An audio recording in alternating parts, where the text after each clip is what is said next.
declare a day of mourning on Plateau killings, announced the federal government.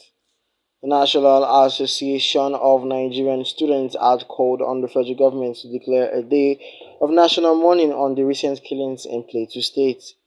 It also said it was embarrassing that no one had been arrested in connection with the recent killings in Plateau State.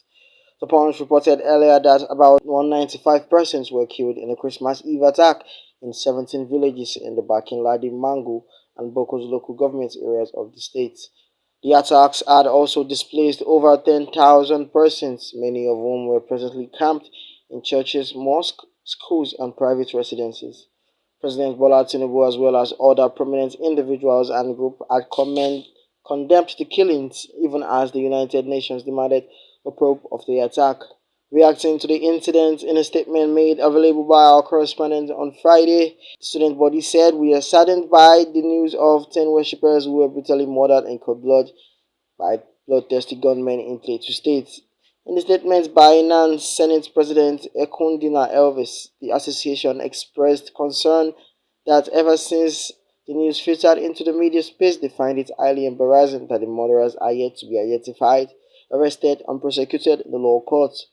Nance said it also found it disturbing that no concrete step has been taken by the government to honor the memories of those that were killed. The association called on the government to protect the lives and property of the Nigerians, asking ruling class to stop the condolence visitation. He also said, as an association, they wanted to say that enough condolence situations by our ruling class. The government must make concerted efforts towards the protection of lives and property of the Nigerian people.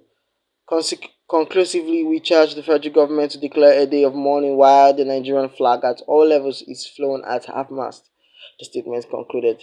Meanwhile, the Punch has reported that the invaders are threatening fresh attacks on a community in Plateau State barely 4 days after the massacre.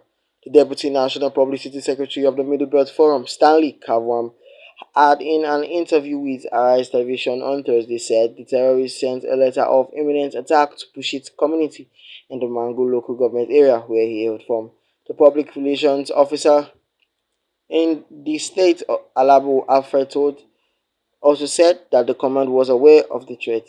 "We have intelligence, but we are working on it," the PPRO had said.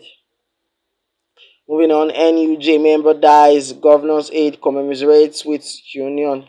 The senior consultant to the Ogun State Governor on Media, Comrade Tunde Oladunjoye, has commiserated the Nigerian Union of Journalists Ogun State Council on the death of Comrade Anoluwapo Adekoya, a member of Ogun State Ministry of Information Chapel of the Council. The condolence message was contained in a letter sent to the chairman of the NUJ, Comrade Wale Olarewaju Oladunjoye. In it, the governor Dapo Abiodun's aide described the news of the death of the former journalist as shocking, to say the least. As a member of the NUJ, this sad news coming towards the end of the year that has been most memorable and colorful to the NUJ has left a sour taste in my mouth, and I am personally pained, Oladunjoye said in the text message on Thursday night. Finally, on the news, horror without end, Plateau Village gets fresh attack notice. At the time, the outrage trailing the Christmas Eve massacre of no fewer than 195 persons in Plateau State is yet to abate, with none of the perpetrators apprehended. The Middlebelt Forum (MBF) said that yesterday that the insurgents have written Pushit community in Mango local government area on a fresh attack. MBF Deputy National President Stanley Kavwam, who disclosed this in an interview, said the terrorists were planning to launch the attack on the Pushit community on December 29th, disclosing that anonymous persons dropped letter of previous attack on Mango local government. Kavam spoke as the United Nations and Northern Caucus of the House of Representatives and Minority Leader Kingsley Chinda yesterday demanded a thorough investigation and probe of the attacks. This is even as the National President of the Pentecostal Fellowship of Nigeria (PFN), Bishop Francis Oke, urged President Bola Tinubu to deploy the full force of the federal might to end the spate of insecurity, especially in Plateau State, saying peace in the state could no longer be postponed.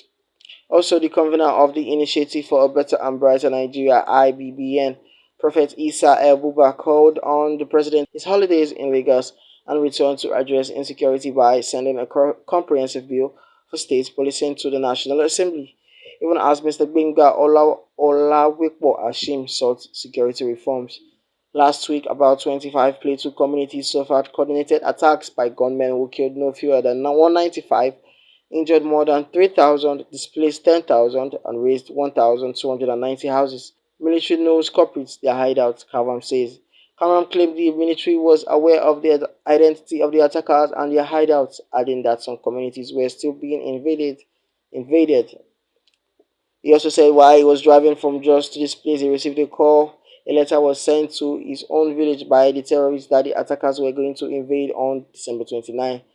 While we commend the efforts of the security personnel, we call on them to redouble their efforts, especially on information sharing, arrest and prosecution of the perpetrators. The association frowns on the arrest of victims defending their communities. They also call on the government to release victims arrested and detained while defending themselves, mobilize resources to provide humanitarian aid, shelter, and assistance to those displaced by tragic events. We are working to scale up intelligence gathering, says federal government. Meanwhile, the federal government says it is working to scale up intelligence gathering and response to crisis in any part of the country.